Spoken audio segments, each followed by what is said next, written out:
हिमविद्या पाठशाला में आप सभी का स्वागत है। उत्तराखंड का समग्र राजनीतिक इतिहास जो कि अजय रावत सर द्वारा लिखा गया है, इसकी एक सीरीज मैं आप लोग के साथ शेयर कर रही हूँ। अगर आप लोग उत्तराखंड कॉम्पिटिटिव एग्जाम की तैयारी कर रहे हैं तो ये सीरीज आप लोग के लिए बहुत ज़्यादा हेल्पफुल और इंपॉर्टेंट होने वाली है। अगर आप लोगों ने चैनल को अभी तक सब्सक्राइब नहीं किया है तो आप लोग चैनल को सब्सक्राइब कर लीजिए और बेल आइकन भी प्रेस कर दीजिए, ताकि इस बुक से रिलेटेड जितने भी इंपॉर्टेंट टॉपिक्स मैं आप लोग के साथ शेयर करूँ उसका नोटिफिकेशन आप लोगों तक टाइम से पहुँच जाए। अभी तक हमें इस बुक के अकॉर्डिंग हम लोग 62 पार्ट्स में वीडियोस अपलोड कर चुके हैं, जिसके अंतर्गत हम लोगों ने काफ़ी इंपॉर्टेंट टॉपिक्स कवर किए हैं। अगर आप लोगों ने वो वीडियोस नहीं देखी हैं तो आप लोग हिमविद्या पाठशाला विजिट कीजिए। आप लोग को वहाँ पर कोई प्लेलिस्ट मिलेगी जिसका नाम है उत्तराखंड का समग्र राजनीतिक इतिहास, और वहाँ पर से आप लोग अपने सारे टॉपिक्स कवर कर चुके हैं। इस बुक के अकॉर्डिंग हम लोगों ने 4 सबसे इंपॉर्टेंट टॉपिक कवर कर लिए हैं।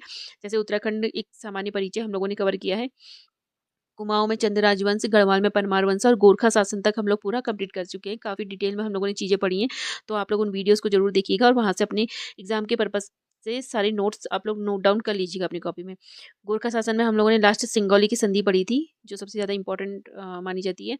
तो आप लोग उन सभी वीडियोज़ को देखिएगा। इस वक्त हमारा चल रहा है ब्रिटिश प्रशासनिक व्यवस्था चल रहा है, और ब्रिटिश प्रशासनिक व्यवस्था के भी हम लोग 2-3 टॉपिक कर चुके हैं, तो आप लोग उन वीडियोज़ को जरूर देखिएगा। ठीक है, लास्ट जो मेरी वीडियो आई थी 62 वाली जो वीडियो आई थी, उसमें हम लोगों ने कुछ अंग्रेजों द्वारा किए गए कुछ तराई भाबर में जो बरसात के टाइम पे जो नाले नालों की जो व्यवस्था उन लोगों ने की थी, नहरें जो बनाई थी उन लोगों ने, तो उसके बारे में हम लोगों ने बात की थी। इसके अंतर्गत कुछ और कुमाऊं में शेड्यूल डिस्ट्रिक्ट एक्ट 1874 जो उन लोगों ने बनाया था, तो उसके बारे में हम लोगों ने पढ़ा पढ़ा था। और एक सबसे इम्पोर्टेंट टॉपिक हम लोगों ने पढ़ा था जिसके अंतर्गत गैर विनियमित क्षेत्र के बारे में हम लोगों ने पढ़ा था। तो इतना कुछ हम लोग कवर कर चुके हैं। और हेनरी रैमजे के बारे में हम लोगों ने पढ़ा था कि हेनरी रैमजे ने यहाँ पे कितने टाइम तक शासन किया है, और उन्होंने अपने शासनकाल के दौरान किन किन चीज़ों पर ध्यान दिया। वनों से रिलेटेड उन लोगों ने कुछ नियम बनाए थे, जिसमें कुछ आंदोलन भी यहाँ की जनता द्वारा किए गए थे, तो इसको भी हम लोग कवर कर चुके हैं। आगे और डिटेल में हम लोग को पढ़ने के लिए मौका मिलेगा ये वाला टॉपिक, तो आप लोग इन वीडियोज़ को जरूर देखिएगा। आज का जो हमारा टॉपिक है ब्रिटिश कुमाऊं में भूधारण अधिकार है। ठीक है, तो शुरू करते हैं वीडियो। आप लोग कॉपी पेन लेकर बैठिएगा अपने साथ। तो भूधारण जो अधिकार है, इसमें कुमाऊं में ब्रिटिश द्वारा जो भूधारण अधिकार है वो किस लिए किया गया था। 1815 में जब ईस्ट इंडिया कंपनी द्वारा कुमाऊं में अधिकार कर लिया गया, मतलब अधिग्रहण कर लिया गया, उसके बाद ब्रिटिश प्रशासकों, जैसे कि सबसे जो इम्पोर्टेंट है उनके नाम मैं बता रही हूँ, जैसे GW ट्रेल हो गए, GH बैटन हो गए, हेनरी रैमजे हो गए। तो ऐसे ही कुछ जो सबसे महत्वपूर्ण जो प्रशासक थे उनके द्वारा कुछ कार्य किए गए थे। यहाँ पर को उन्होंने चंदों और गोरखाओं के शासन काल में की जो पुरानी राजस्व प्रणाली थी उसको पुनर्गठित किया। ठीक है, तो उसके दौरान उन्होंने भूमि से संबंधित कौन कौन सी व्यवस्थाओं को दोबारा पुनर्गठित किया और किसमें क्या क्या सुधार किए, क्या क्या व्यवस्थाएं भूमि से संबंधित वो लेकर आए, इसके बारे में हम लोग पढ़ेंगे। ठीक है, तो बहुत इंपॉर्टेंट टॉपिक होने वाला है, क्योंकि इसमें से बहुत से क्वेश्चन आते हैं। जैसे इसमें थातवान हो गया, थातवान के बारे में हम पढ़ेंगे, खाईकर के बारे में हम लोग पढ़ेंगे, सिरतान क्या होते हैं उनके बारे में पढ़ेंगे, और कुछ और भी टॉपिक हैं उनके बारे में हम लोग पढ़ेंगे। तो आइए शुरू करते हैं आज का हम टॉपिक, ब्रिटिश कुमाऊं में भूधारण अधिकार। ठीक है, तो भूमि को थात तथा भूस्वामी को थातवान की संज्ञा दी गई थी। भूमि को क्या कहा जाता था उस समय में, थात कहा जाता था। ठीक है, और भूस्वामी यानी कि भूमि का जो स्वामी होता था उसे थातवान कहा जाता था। ठीक है, भूमि पर जिसका खुद का अधिकार होता था उसे थातवान की संज्ञा दी गई थी। ठीक है, इस चीज को आप लोग नोट कर लीजिएगा, क्योंकि ये एग्जाम में पूछा जाता है। थात से क्या तात्पर्य है, भूमि, और थातवान से क्या तात्पर्य है, भूस्वामी। ठीक है, तो VS स्टोवेल ने इसे मुक्त जोत क्षेत्र कहा है। ठीक है, जिसकी उपज पर थातवान का अधिकार था। मुक्त जोत क्षेत्र का मतलब है कि पूर्णतः स्वतंत्र रूप से ये सिर्फ भूस्वामी का ही इस पर अधिकार होता था। ठीक है, और उससे क्या कहा जाता था, थातवान कहा जाता था। थातवान के कृषक को खैकर कहा जाता था, यानी कि थातवान खुद कृषि नहीं करता था बल्कि अपने खेतों में कार्य करने के लिए खैकर को रखता था। खैकर से मतलब क्या है कि मतलब वह किसान जो थातवान की भूमि पर खेती करता था और इससे स्थायी काश्तकारी अधिकार प्राप्त थे। जैसे कि मान लीजिए जो खाईकर होगा वो तय लगान देता था, किसको, थातवान को देता था। जो आपस में वो समझौता जो करते थे, मतलब जो बातचीत होती थी उसमें जो तय लगान होता था, वो लगान वो किसको देगा, थातवान को देगा। ठीक है, और उसे भूमि से बेदखल नहीं किया जाता था। ठीक है, किसको, खाईकर को। ठीक है, यानी कुल मिला के कहने का मतलब है जो थातवान की भूमि में जो कार्य करता था उसे खाईकर कहा गया था। खाईकर 2 प्रकार के होते थे। एक तो पक्के खाइकर और दूसरे कच्चे खाइकर। पक्के खाइकर और कच्चे खाइकर से क्या तात्पर्य है, हम यहीं पर समझ लेते हैं इसको। पक्के खाइकर पूर्व में पहले भूस्वामी थे, फिर उसके बाद किसी कारणवश उन्होंने क्या करा, अपनी ज़मीन को बेच दिया। बेचने के बाद उनका उस भूमि पर कोई अधिकार नहीं होता था, तो मतलब किसी भी भू के स्वामी नहीं रहते थे। मतलब पहले तो भूमि थी उनके पास, लेकिन अ, अब वो क्या कर रहे हैं, थातवान के वहाँ कृषक के रूप में मज़दूरी का कार्य कर रहे हैं, तो वो पक्के खाइकर हुए। लेकिन कच्चे खाइकर कौन कहलाएँगे, जिनके पास भूमि नहीं थी, कभी भी भूमि थी ही नहीं उनके पास, और वो थातवान के वहाँ कार्य कर रहे हैं, तो उनको कच्चा खाइकर कहेंगे। ठीक है? इन चीज़ों का अच्छे से नोट कर लीजिएगा। तीसरी श्रेणी में सिरदान आते थे। ठीक है? पहले सिरदान को समझ लेते हैं कि सिरदान क्या होते हैं, क्योंकि इसी से आप लोग आगे का टॉपिक समझ पाओगे। सिरदान को आप एक तरह से समझ सकते हो, सिरदान यानी कि खेत का किराएदार। ठीक है? खेत में यानी कि वार्षिक रूप से खेत का किराएदार होता था। जैसे कि आज के समय में जैसे कि कोई लोग हैं, कुछ लोग हैं जो एक मकान को किराए में ले रहे हैं और उसका महीने दर महीने या साल के हिसाब से उसका किराया भर रहे हैं। उसी तरीके से सिरदान होते थे कि किसी जैसे थातवान का खेत है मान लो, या फिर किसी एक पर्सन का खेत है, तो उसके खेत को उसने 1 साल के लिए किराए में ले लिया और उसका नकद भुगतान करेगा। ठीक है? उसको सिरदान कहा जाता है। ठीक है? सिरती से ही सिरता निकला है। सिरती क्या होता है? सिरती एक प्रकार का कर होता है जो नकद कर के रूप में दिया जाता है। पहले के समय में यानी कि चंदों के समय में या गोरखाओं के समय में जो भी व्यवस्था इसमें बनाई गई थी, इसके अंतर्गत क्या होता था, जैसे कि कोई भी अनुदान वगैरह देना होता था या फिर कोई भी राजस्व कर देना होता था, तो उसमें अनाज के रूप में कर दिया जाता था। अपनी भूमि से जितना भी उपज हुई है उसका आधा भाग या 1/3 भाग अनाज का दे दिया हमने। ठीक है? वो हमारा कर हो गया, उसको दे दिया हमने। ठीक है? लेकिन सिरती में ऐसा होता था कि आपको नकद कर देना होता था, यानी कि आपको उसके बदले कैश देना होता था, पैसे देने होते थे। सिरती से ही सिरतान बना है। ठीक है? तो सिरतान क्या करेगा? खेत में काम करेगा 1 साल तक, और उसका जो किराया होगा, उसका किराया वो अपने मालिक को दे देगा। ठीक है? उस खेत के मालिक को दे देगा। ठीक है? तो ये सिरतान होते थे पहले से, जिन्हें बंदोबस्ती अधिकारियों ने टीनेंट एट विल कहा है। मूल रूप से सिरतान उस कृषक को कहते थे जो कृषि योग्य भूमि का वार्षिक भोगी हो। ठीक है? मैं आपको बता चुकी हूँ कि मूल रूप से सिरतान किसको कहा गया है कि कृषि योग्य भूमि का वार्षिक भोगी हो, यानी कि 1 साल का किराएदार हो, और जिसे भूस्वामी को वार्षिक किराया देना पड़ता था। ठीक है? इसे सिरती की संज्ञा दी गई। सिरती की संज्ञा क्यों दी गई थी? कुल मिलाकर अब पूरी बात घूम के वहीं पे को आ गई है। सिरती क्या था? नकद कर देना, जिसमें नकद कर दिया जाता था उसे सिरती कहते थे, और सिरतान नकद कर देता था, यानी कि उसका किराया जो भरता था वो नकद रूप में भरता था। ठीक है? अनाज के रूप में नहीं भरता था कि मैं आपके खेत में काम कर रहा हूँ तो मैं आपको इसके बदले अनाज दूँगा, ऐसा नहीं होता था। उसको उस खेत में काम करने के लिए, खेत अगर उसके पास है तो उसका उसका किराया भरना पड़ेगा। ठीक है? अब सिरतान की जो श्रेणी थी, एक श्रेणी और बनाई गई, ये ब्रिटिश प्रशासन में बनाई गई, यानी कि ब्रिटिशर्स के द्वारा ये दूसरी श्रेणी बनाई गई। पहले जो था चंदों के समय से चला आ रहा था कि सिरतान जो होगा सिर्फ 1 साल के लिए यहाँ पे वो कार्य करेगा समझौते के रूप में। ठीक है? इसका चंदों के वहाँ पे क्या था, जैसे कि सिरतान के पास भूमि पर कोई स्थायी या वंशानुगत अधिकार नहीं होते थे। यानी कि सिर्फ 1 साल के लिए वो कार्य करेगा, उसके बाद चाहे तो उसको हटा दिया जाएगा या फिर उसको ही रख लिया जाएगा। ठीक है? लेकिन 1 साल का जो कॉन्ट्रैक्ट उनके बीच में होता था, उसी के हिसाब से चलते थे। यानी कि उसमें उसका कोई वंशानुगत, यानी कि उसका बेटा या उसके पहले के लोग, उसके बाद के लोग, कोई उसपे उनका अधिकार नहीं होता था, हक नहीं होता था। ठीक है? या धातवान या खायकर की भूमि पर केवल एक निश्चित समय या फसल के अनुबंधन पर खेती करता था। भूस्वामी सिरतान को जब चाहे भूमि से हटा भी सकता था। ठीक है? जैसे कि आजकल जैसे मकान किराए में लेते हैं तो मकान मालिक कभी भी अपने किराएदारों को हटा देते हैं। वैसे ही वो भी सिरतान वाले केस में भी यही होता था कि सिरतान को भी कभी भी हटाया जा सकता है। ठीक है? तो 1 साल के लिए समझौते पर खेत जोतता था सिरतान, पहले चंदों के समय में। अब जब जो अगली जो श्रेणी बनाई गई ब्रिटिशर्स द्वारा, तो उन्होंने क्या कर दिया, सिरतानों की एक श्रेणी को मौरूसी सिरतान कहा जाता था। मौरूसी सिरतान का एक नया एक नई नीति निकाल दी। ठीक है? अब इसमें क्या हुआ, इसको देखते हैं कि आखिर ऐसा क्यों करा उन्होंने, जो ब्रैकेट के बंदोबस्त में वर्णित है। अंग्रेजों ने प्रधान तथा थोकदारों को नयाबाद ग्रांट के अंतर्गत बंजर अथवा उजाड़ भूमि अनुदान में दी थी। नयाबाद ग्रांट क्या होता है, इसको नोट कर लीजिए। नयाबाद ग्रांट यानी कि जहाँ पर कोई नयाबाद ग्रांट शब्द आएगा, आप समझ लीजिए कि बंजर और उजाड़ भूमि पर सुधार करने के लिए, उनको कृषि योग्य भूमि बनाने के लिए ये अम, केंद्र ये बनाया गया था, नयाबाद ग्रांट। ठीक है? इसके अंतर्गत क्या होता था कि जो बंजर भूमियाँ थी, उजाड़ भूमियाँ थी, उनको कृषि योग्य बनाना था। ये कार्य था, इसका उद्देश्य था ये। नया बर्थ ग्रांट का। ठीक है, ये एग्जाम में पूछा जा सकता है, इसलिए आप इसको नोट कर लीजिएगा। ठीक है, तो इसके अंतर्गत बंजर अथवा उजाड़ भूमि अनुदान में दी गई किसको? प्रधान और ठोकदारों को। इस भूमि में सुधार एवं विकास कार्य उनकी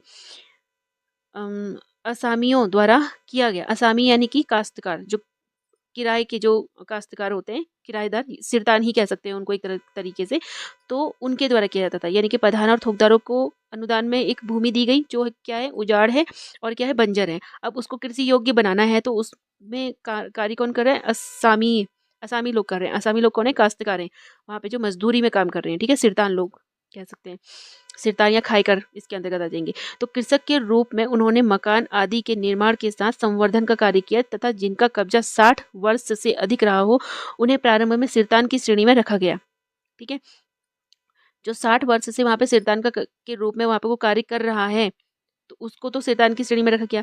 ठीक है, इन सिरतानों को क्षतिपूर्ति अथवा मुआवजा देकर निष्कासित किया जा सकता था, किंतु बाद में बंदोबस्त द्वारा यह निर्णय, यानी कि जो अंग्रेजों के समय में ब्रिटिशर्स ने जो बंदोबस्त तैयार किया, उसमें फिर ये निर्णय लिया गया कि इन्हें निकाला नहीं जाएगा, क्योंकि 60 वर्ष तक उन्होंने लगातार वहाँ पे कार्य किया है और उन्होंने क्या किया है, जो बंजर भूमि है उसको कृषि योग्य बनाया है।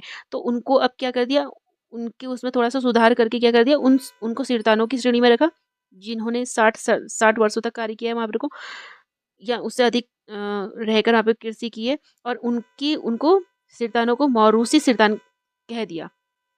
यानी कि अब वो क्या होंगे? मौरूसी सिरतान होंगे, यानी कि मौरूसी यानी कि वंशानुगत रूप से वहाँ पर को अब वो रहेंगे। ये कहने का मतलब ये है कि जैसे मान लीजिए कोई एक सिरतान है और वो बूढ़ा है, ठीक है, और वो 60 वर्षों तक वहाँ पर को कार्य कर रहा है, यानी कि 60 वर्ष से ज़्यादा समय हो गया वहाँ पर को उसने अम, अपने मालिक के खेत में काम करते हुए। ठीक है, एक सिरतान के रूप में कार्य करते हुए उसको कितना टाइम हो गया है? 60 वर्ष हो गए, और उसने उस भूमि को कृषि अच्छी फसल दी है, मतलब एक कृषि योग्य भूमि उसने बना दी है, तो अच्छी फसल वहां से हो रही है, और उसके सारे कार्य को देखकर उसको उसकी पदोन्नति हो गई किसमें, कि अब उसके बेटे भी, यानी कि उसके अगर उसकी मृत्यु हो जाती है तो उसके बेटे भी उस पे सिरतान के रूप में वहां पर को कार्य कर सकते हैं।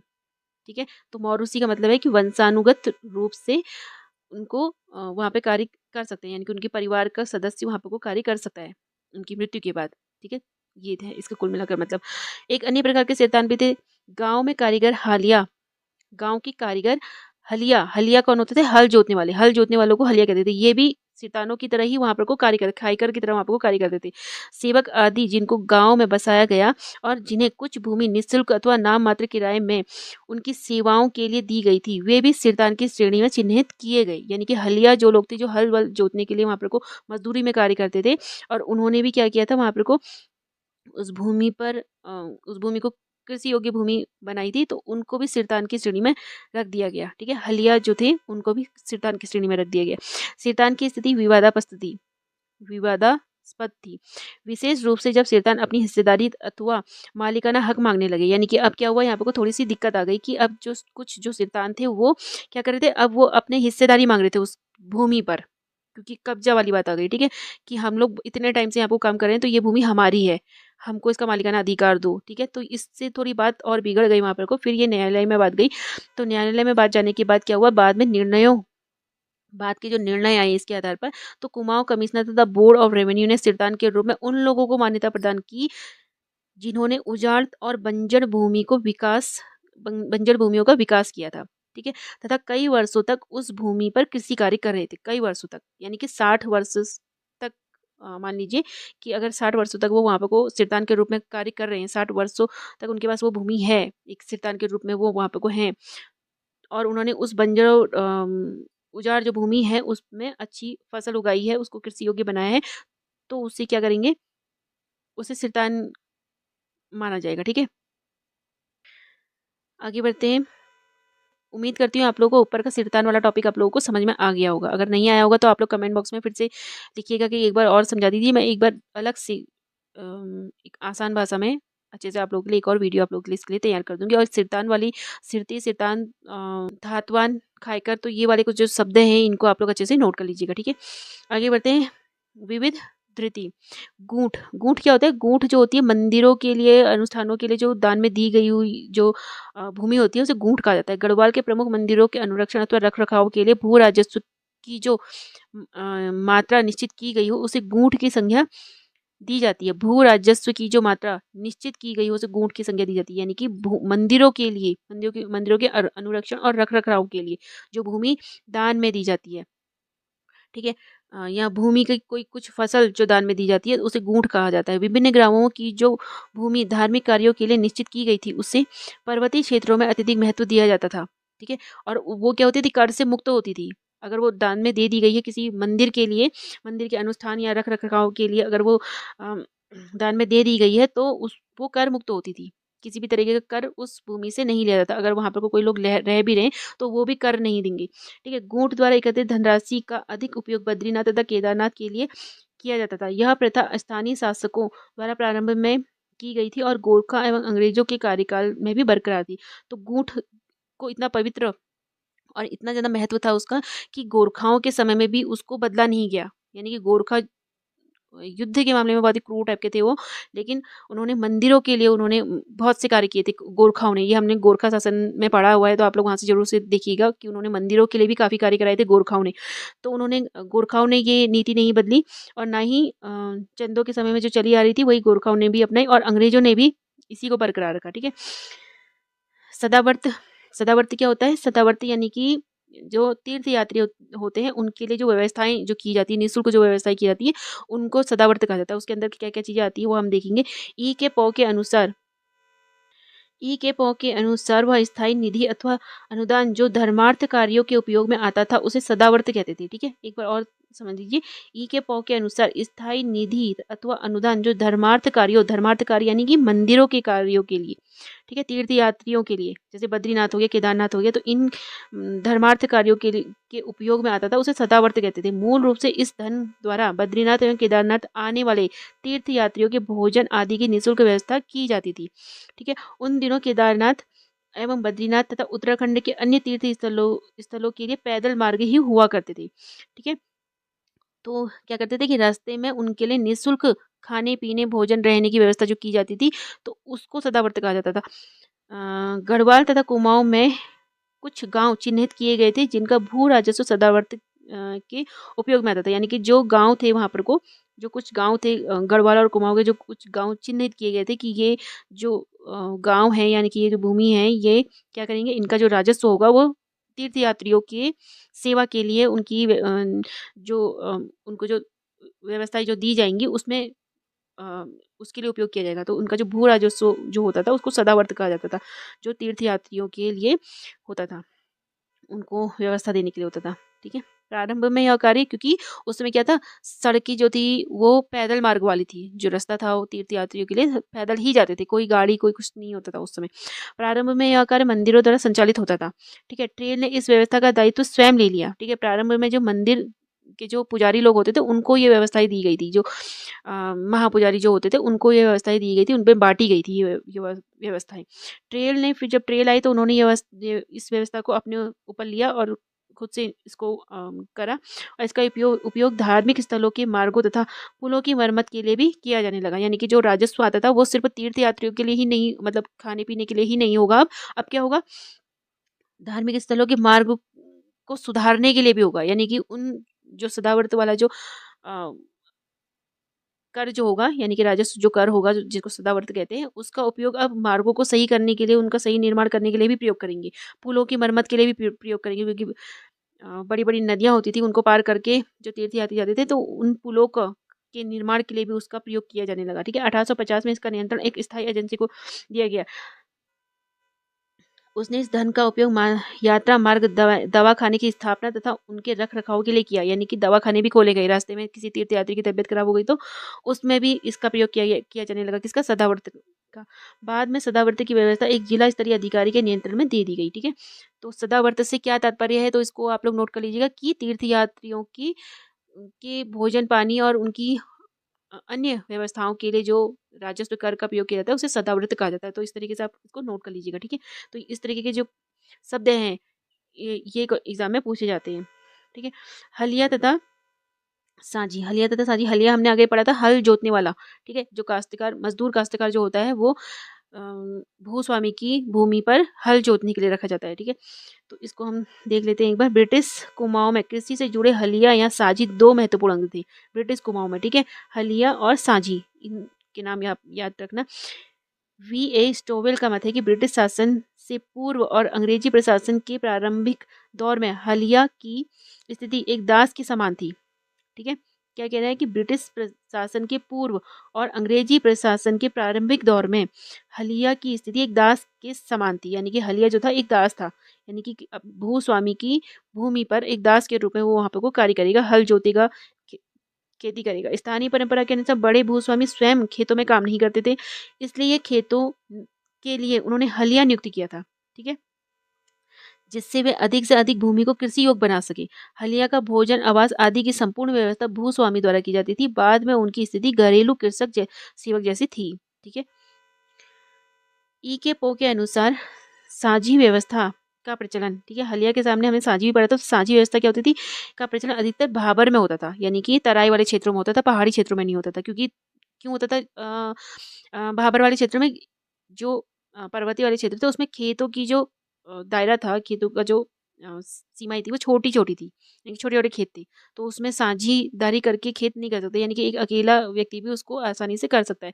अब वहाँ तराई भाबर में लंबे लंबे खेत होते थे, बहुत लंबे लंबे खेत होते थे, तो वहाँ पे कुछ साझी वाली जो नीति थी इसका प्रयोग किया गया था। ठीक है, अम, जो भूस्वामियों की खेती में एक कृषि हेतु एक समझौते के आधार पर लेता था, जिसमें उत्पाद का कुछ भाग उसके श्रम के लिए प्राप्त होता था, उसे अधिया कहा जाता था। यानी कि जो उत्पाद, जो भी फसल उगेगी उसको वो उसका कुछ भाग साझी को मिलेगा। ठीक है, उसे अधिया कहा जाता था। वो कार्य करेगा वहां पर को, कार्य करने के बाद जो भी फसल होगी उसमें उसका कुछ भाग किसको दे दिया जाएगा? साझी को दे दिया जाएगा। ठीक है, जो भूमि सिंचित नहीं थी वहां वह उपज के लिए एक तिहाई भाग का अधिकारी होता था।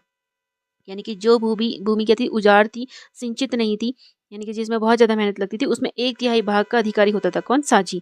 ठीक है, जिसे तिहाड़ की संज्ञा दी गई थी। तिहाड़ यानी कि एक तिहाई भाग। ठीक है, पर्वतीय क्षेत्रों में इस प्रथा का प्रचलन अंग्रेजी शासन से पूर्व से चलता आ रहा था। ठीक है, आगे बढ़ते हैं। संजायत भूमि, इस कड़ी में संजायत भूमि भी राजस्व प्रशासन का एक महत्वपूर्ण अंग थी। गांव की सामूहिक माप भूमि जिसका बंटवारा नहीं किया गया था और जिसका स्वामित्व गांव के संपूर्ण निवासियों अथवा कुछ परिवारों या साझेदारों के पास होता था। यानी कि कुछ परिवार हैं और उनका आपस में बंटवारा नहीं हुआ है। ठीक है, जैसे चाचा हो गए, ताऊ हो गए, फिर उसके भाई हो गए, फिर उसके भाई हो गए, ऐसे करके जो पूरी भूमि बटी हुई थी उसको साझेदारी कहा जाता था। ठीक है, तो उसी क्या क्या कहा जाता था? संजायत भूमि कहा जाता था। यानी कि आपस में उसका बंटवारा नहीं हुआ है, बिरादरी में भूमि का बंटवारा नहीं हुआ है। कहने का मतलब ये है, यह गांव वालों के सामूहिक कार्यकलापों की स्थली के रूप में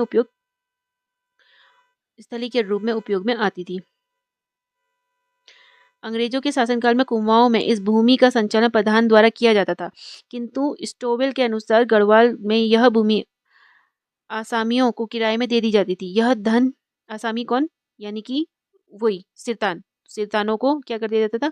किराए में दे दी जाती थी। यानी कि सिरतान उस पे किराए में ले लेगा, फिर इसमें खेती करेगा। ठीक है, और उसका कर भूस्वामी को दे देगा। ठीक है, यह धन गांव के सुधार में व्यय किया जाता था।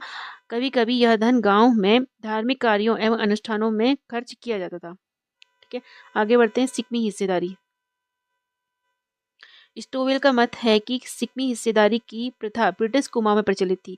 वे संयुक्त हिस्सेदार होते थे। अधिकतर यह हिस्सेदारी छोटे भाई और भतीजे के साथ होती थी। पर्वतीय क्षेत्रों में संपत्ति या जोत का विभाजन नहीं होता था। और ई के पौ के अनुसार का मानना है कि अधिकतर यह परिवार के मुखिया के नाम पर अभिलिखित अथवा दर्ज होती थी। उनके अनुसार पर्वतीय लोग निष्कपट व सीधे साधे स्वभाव के होते थे और संयुक्त परिवार में रहना पसंद करते थे, या संयुक्त परिवार में रहना उनकी आवश्यकता या वरीयता थी।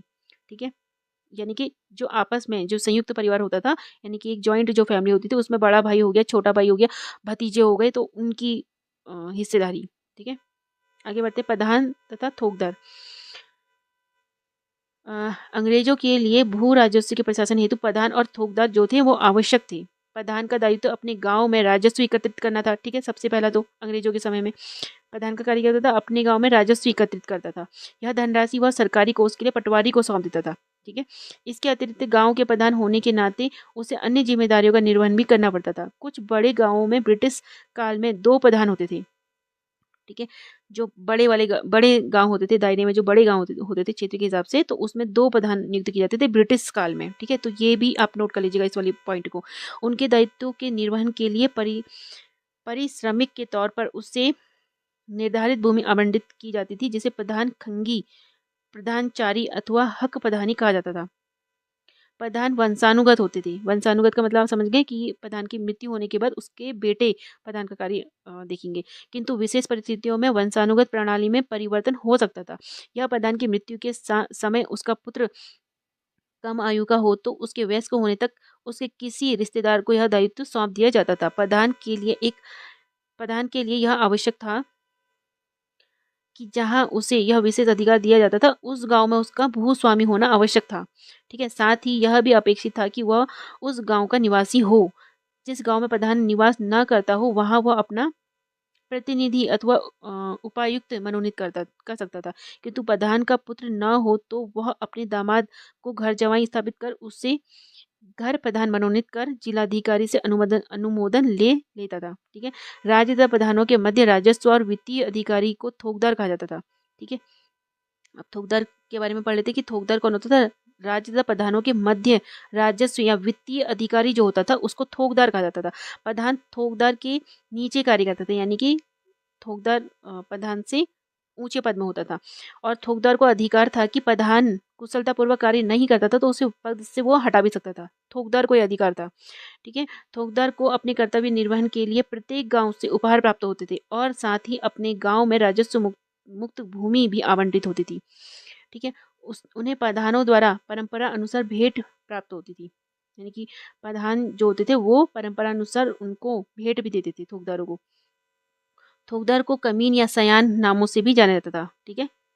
ये आप नोट कर लीजिएगा, कमीन और सयान थोकदारों को कहा जाता था।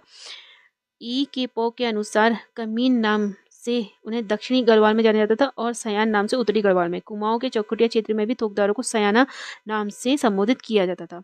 अब थोड़ा बेनाब भूमि के बारे में पढ़ लेते हैं।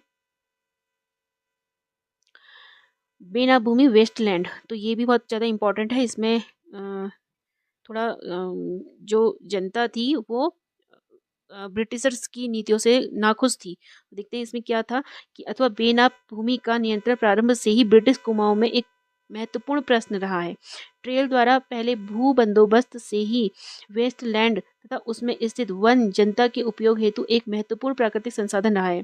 ठीक है। ट्रेल ने यहाँ पर को वन से संबंधित कुछ कार्य किए थे जिसका दोहन विवेकपूर्ण किया जाना था। कमिश्नर रैमजे ने सर्वप्रथम इसके स्वामित्व की समस्या पर प्रकाश डाला। ठीक है। साथ ही उन्होंने बेनाब भूमि का सरकार द्वारा अंग्रेजी निवेशकों को आवंटित किए जाने का विरोध किया। ठीक है। उनका मानना था कि इस संदर्भ में स्थानीय जनता को वरीयता प्रदान की जानी चाहिए चाय जैसी व्यापारिक खेती हेतु। यानी कि कहने का मतलब है कि जो वेस्ट लैंड थी उसको अंग्रेजी सरकार क्या करना चाहती थी, सरकारी खाते में डाल देना चाह रही थी, लेकिन इससे जनता खुश नहीं थी, वो नहीं चाहती थी कि ऐसा हो। और जो रेमजे जब आए तो उन्होंने कहा कि इस भूमि को मतलब स्थानीय जनता को इसमें वरीयता दी जानी चाहिए और वो मतलब इसका उपयोग करे, इसका संरक्षण करे खुद से स्थानीय जनता। ठीक है। जैसे कि चाय की खेती वगैरह कर सकते हैं इसमें। ट्रेल द्वारा 80 साला बंदोबस्त में गांव की सीमाएं तो निर्धारित की गई। ठीक है। 80 साला बंदोबस्त में क्या किया गया था, ट्रेल द्वारा 80 साला बंदोबस्त। तो इस वाले क्वेश्चन को आप लोग अच्छे से नोट करिए। 80 साला बंदोबस्त किसका है, ट्रेल का है। ठीक है। और 80 साला क्यों कहा जाता है इसको, क्योंकि ये जो नीति थी ये कब ये जो बंदोबस्त था ये कब बनाया गया था, 1880 में बनाया गया था, इसलिए इसको 80 साला बंदोबस्त कहा जाता है। तो गांव की सीमाएं निर्धारित की गई थी 80 साला बंदोबस्त में। ठीक है। 80 सालों बंदोबस्त से क्या तात्पर्य है कि गांव की सीमाएं निर्धारित की गई थी, किंतु बेनाब भूमि पर जनता अपना अधिकार समझती थी खेती विस्तार के लिए। ठीक है। धीरे धीरे यह एक बड़ी समस्या बन गई क्योंकि बेनाब भूमि वन आच्छादित थी। ठीक है।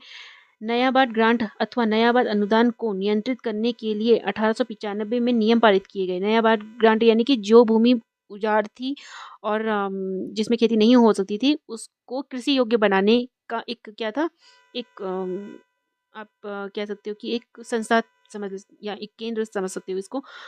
तो इसका उद्देश्य था कि जो कृषि योग्य भूमि नहीं है उसको कृषि योग्य भूमि बनाना। ठीक है। तो एक नया नियम पारित किया गया। इनके द्वारा पहाड़ की चोटी तथा खड़ी ढलान पर भूमि अनुदान में देना प्रतिबंधित कर दिया गया। नया बात भूमि उस क्षेत्र में दी जाती थी जहाँ बेनाम भूमि अथवा वन प्रचुर मात्रा में थे, किंतु वृक्षों को काटना प्रतिबंधित था। साथ ही आवंटन उन ग्रामीणों को किया जाता था जिनके गांव की सीमाओं के अंदर नयाबाद अवस्थित हो। ग्रामीणों को यह अधिकार नहीं था कि वे नयाबाद ग्रांट के अंतर्गत सरकार के निर्णय पर विवाद करें और उसे अमान्य सिद्ध करने की चेष्टा करें। ठीक है। इससे पूर्व सरकार ने 17/10/1893 को संपूर्ण बेनाम भूमि तथा केसर हिंद भूमि को, चाहे वह वन आच्छादित बंजर तथा उबड़ खाबड़ हो, को सरकार की संपत्ति घोषित करते हुए जिला संरक्षित वन यानी कि डिस्ट्रिक्ट प्रोटेक्टेड फॉरेस्ट बना दिया। इससे ग्रामीण जनता अत्यधिक आक्रोशित हुई, जिसकी अभिव्यक्ति वन आंदोलन और तथा स्वतंत्रता संग्राम के दौरान हुई। और तो अंग्रेजी शासन ने क्या करा कि जो ऊपर खाबड़ भूमि थी और जो बेनाम भूमि थी, उनको क्या करा, सरकार के केसरे हिंद में डाल दिया। ठीक है। तो इससे जो थी जनता, क्या थी, जनता नाखुश हो गई थी, वो नहीं चाहती थी कि ऐसा हो। ठीक है। फिर वन आंदोलन वगैरह किए गए। तो अभी देख लेते हैं कि केसरी हिंद आखिर है क्या। केसरी हिंद भूमि किसे कहते हैं। जैसे मान लीजिए आप कि ब्रिटेन के जो सम्राट थे उनको केसरी हिंद कहा जाता था। ठीक है। तो ब्रिटेन की, यानी कि ब्रिटेन की सरकार समझ लीजिए, ब्रिटेन के जो सम्राट या सम्राज्ञी होती थी उनको केसरी हिंद नामक शब्द का उनके लिए प्रयोग किया जाता था। तो उसी से संबंधित उन्होंने केसरी हिंद कर दिया, यानी कि जो ब्रिटेन की जो सरकार है तो उसे केसरी हिंद कह दिया। यानी कि केसरी हिंद मतलब सरकार की बात हो रही है। तो जो भूमि थी, बेनाम भूमि थी और जो उबड़ खाबड़ बंजर भूमि थी, उस भूमि को क्या कर दिया था, सरकार के नाम पर कर दिया था, यानी कि सरकार का अधिकार होगा पूर्ण रूप से। तो उसको केसरी हिंद भूमि कहा जाता था। ठीक है। यानी कि सरकार की भूमि। गढ़वाल में ई के पो द्वारा जो बंजर अथवा अकृष्ट भूमि जंगल में परिवर्तित हो चुकी थी, अथवा जहाँ कभी खेती ना की गई हो, उसे गांव के रिकॉर्ड से हटाकर भूकर मानचित्र में डाल दिया गया था। ठीक है। ये भूमि सरकारी रिकॉर्ड में दर्ज कर दी गई तथा इसका स्वामित्व राज्य केसरे हिंद को प्राप्त हुआ। केसरे हिंद यानी कि मैंने आपको बताया ना, सरकार के अधीन हो गई थी, क्योंकि ब्रिटेन की जो सम्राट थी, ब्रिटेन की जो सम्राज्ञी थी, उनको केसरी हिंद कहा जाता था। यानी कि अब जब सम्राट को, राजा को ही केसरी हिंद कहा जाता था, तो एक सरकार को भी केसरी हिंद दर्जा दे दिया। तो सरकार की जमीन हो जाती थी, यानी कि केसरी हिंद की जमीन हो जाती थी।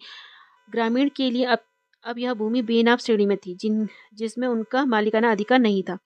स्टोवेल के अनुसार अल्मोड़े में स्थिति कुछ भिन्न थी। केसरी हिंद भूमि में ग्रामीणों के पास अधिकार थे और पेड़ों को संरक्षित रखते थे तथा वहां खेती की जा सकती थी। उनका मानना है कि नैनीताल जिले की स्थिति अल्मोड़ा और गढ़वाल जिलों के मध्य थी। वहां पुरानी बंजर व पड़ती भूमि ग्रामीण क्षेत्रों से नहीं हटाई गई तथा केसरी हिंद में सम्मिलित नहीं की गई। वहां नए बंदोबस्त के बाद उन्हें जोन लैंड क्षेत्र भूमि का स्वरूप देकर रिकॉर्ड में नहीं रखा गया। नैनीताल जिले में उनके अनुसार केसरी हिंद भूमि नहीं के बराबर थी, केवल मार्ग, छोटी नदियों और कुछ विशेष भूखंड अपवाद स्वरूप थे। ठीक है। तो ये कुछ भूमि से संबंधित कुछ चीज़ें थी जो हम लोगों ने यहाँ पर तक इन चीज़ों को समझा है। और इसमें से कुछ ऐसे शब्द हम लोगों ने समझे जो एग्जाम में अक्सर पूछे जाते हैं, जैसे कि केसरी हिंद का क्या मतलब हुआ, और थातवान खायकर क्या हुआ, सिरतान क्या हुआ, सिरती क्या हुआ। तो ये कुछ चीज़ें हैं। मरूसी, सिरतान क्या होते हैं। तो इस तरीके के कुछ शब्दों को हम लोगों ने जाना और इनके अंतर्गत अंग्रेजों ने क्या-क्या व्यवस्थाएँ की थी, इन इन चीज़ों को हम लोगों ने जाना। तो उम्मीद करती हूँ आप लोगों को यहाँ तक का ये वीडियो समझ में आई होगी। तो अपने दोस्तों के संग शेयर कीजिएगा, उन बच्चों तक ज़रूर पहुँचाइएगा जो लोग पेपर की तैयारी कर रहे हैं और सीरियस होके पढ़ रहे हैं और अजय रावत सर की बुक को फॉलो करते हैं। तो उन बच्चों तक ये वीडियो ज़रूर पहुँचाइएगा। आगे जो हमारी वीडियो आएगी वो उत्तराखंड की पारंपरिक न्याय व्यवस्था को लेकर आएगी और देखते हैं इसके अंतर्गत हम अब कौन-सा टॉपिक कवर कर सकते हैं। तो वीडियो में चैनल से हमेशा बन के रहिएगा, सपोर्ट कीजिएगा। तो आज की वीडियो में हम बस यहीं पर तक पढ़ेंगे। मिलते हैं नेक्स्ट वीडियो में। वीडियो को लास्ट तक देखने के लिए आप लोगों का बहुत बहुत धन्यवाद।